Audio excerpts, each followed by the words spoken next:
মাটনটা দিয়ে দেওয়া হয়েছিল, বাট আমি তখন ছিলাম না, কিছু করার নেই। এই যে দেখুন, এই যে মশলাটার মধ্যে মাটনটা দিয়ে দেওয়া হয়েছে। কি ভালো লাগছে মাটনটা।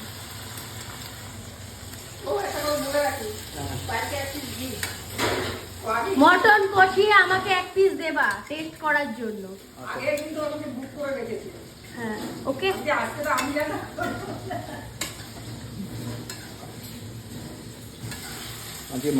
আজকে মাংসটা ভালো কেটেছে। জাগরিতে এরকম মাংস কাটে না। Heavy heavy heavy. নাম নাম নাম নাম করে খাবো। আজকে কি রান্না হচ্ছে? Mutton biryani, Kolkata style mutton biryani. আচ্ছা তুই দুধ দিয়ে করবি তো? এবার দুধটা দিয়ে দেওয়া হচ্ছে।